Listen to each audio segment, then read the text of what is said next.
Good morning students, प्यारे छात्रों। आज हम हिंदी विषय के कक्षा 10 का हिंदी विषय का पद्य भाग में पहला पाठ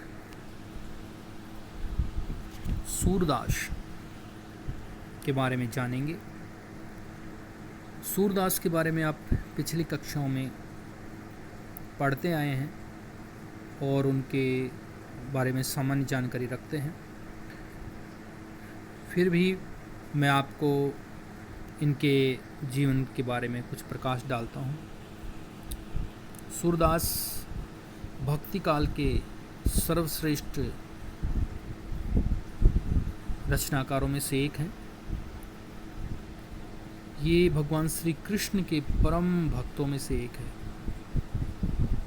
इनके गुरु श्री वल्लभाचार्य के आग्रह पर इन्होंने भगवान श्री कृष्ण के जीवन चरित्र को भाषा के माध्यम से यानी हिंदी भाषा में, ब्रज भाषा में लिखना शुरू किया।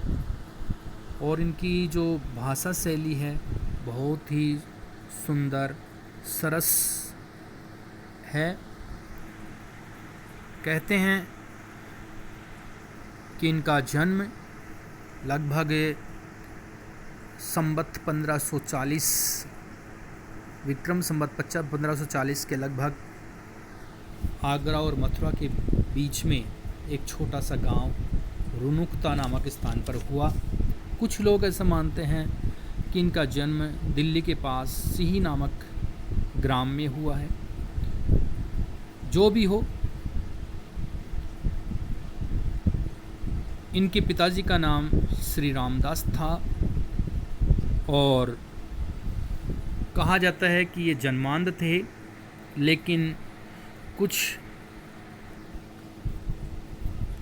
नवीन इतिहासकार ऐसा कहते हैं कि ये जन्मांध न होकर के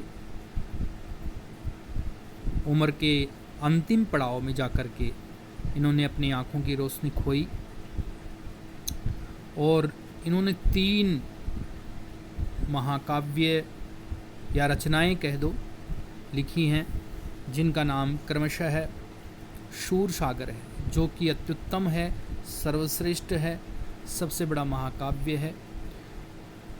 सूर रत्नावली है दूसरा, और एक महाकाव्य, एक कृति और है इनकी। आज हम जो पद पढ़ने जा रहे हैं उसमें वो सूरसागर से लिया गया है। इसमें प्रथम पद है।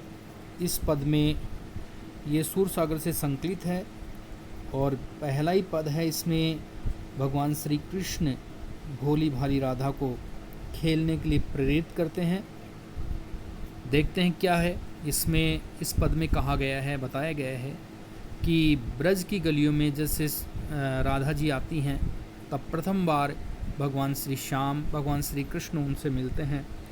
तो प्रथम बार अजनबी व्यक्ति के सदृश उनसे व्यवहार करते हैं और उनसे पूछताछ करते हैं कि आप कौन हो, कहाँ रहती हो, कहाँ से आई हो, क्या करती हो।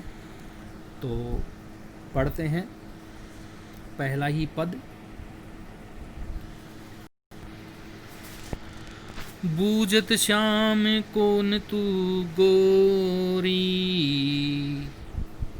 बूझत श्याम कौन तू गोरी, कहाँ रहती काकी है बेटी, देखी नहीं कबहू ब्रज खोरी, बूझत श्याम कौन तू गोरी, कहाँ रहती काकी है बेटी, देखी नहीं कबहू ब्रज खोरी।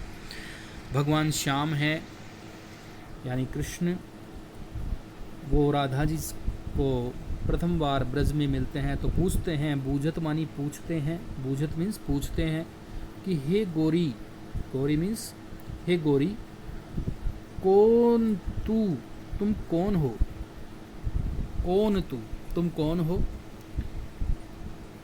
कहाँ रहती काकी है बेटी, आप कहाँ रहती हैं?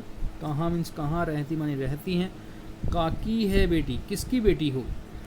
देखी नहीं कबहू ब्रज खोरी, देखी मानी देखी, नहीं मानी नहीं, कबहू मानी कभी भी, ब्रज खोरी ब्रज की गलियों में, ब्रज की गलियों में तुम्हें मैंने कभी नहीं देखा। इस प्रकार आपसी परिचय में सबसे पहले ये पूछते हैं कि हे गोरी तुम कौन हो, किसकी बेटी हो, कहाँ रहती हो, तुम्हें पहले कभी मैंने ब्रज की गलियों में नहीं देखा। तो राधा जी अगली पंक्ति में कहती हैं, काहे को हम ब्रज तन आवती, खेलत न रहती आपनी पोरी। ब्रज, वो अपना परिचय देती है, काहे को हम ब्रज तन आवती, कि हम यहाँ के निवासी नहीं हैं, ब्रज के नहीं हैं।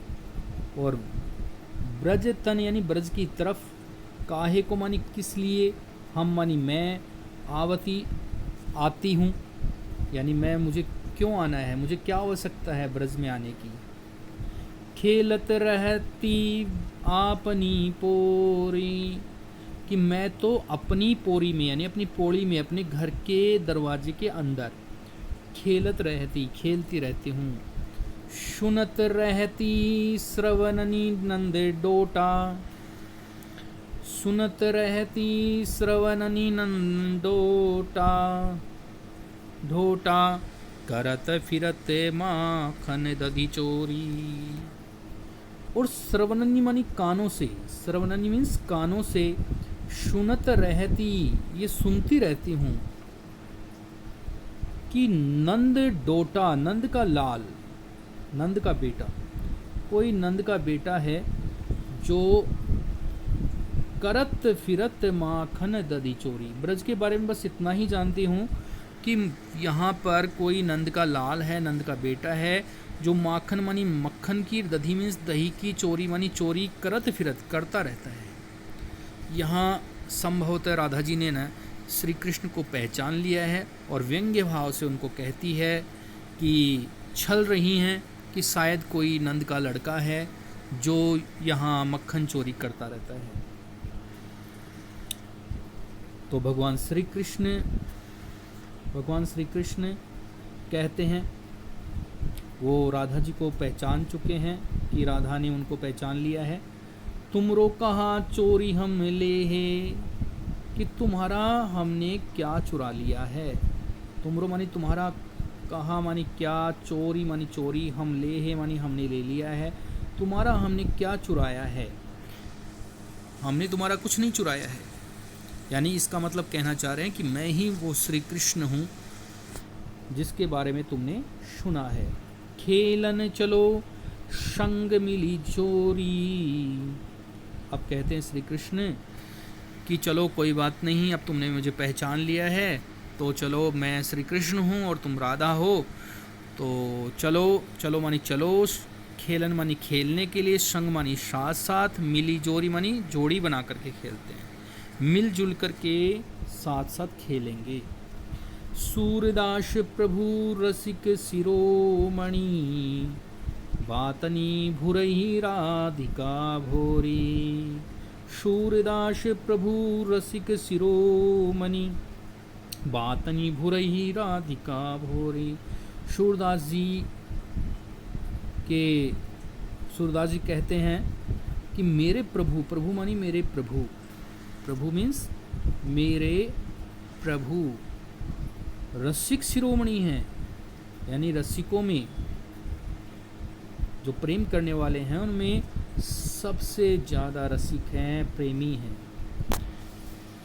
शिरोधार्य हैं, शिरोमणि हैं, यानी श्रेष्ठ है, प्रेमिकों में श्रेष्ठ प्रेमी हैं। और बातनी मानी बातों बातों में, भोरी मानी भोली, राधिका को भुरई भुला लिया है, यानी अपनी बात मनवा ली है और उसके साथ खेलने के लिए राजी कर लिया है।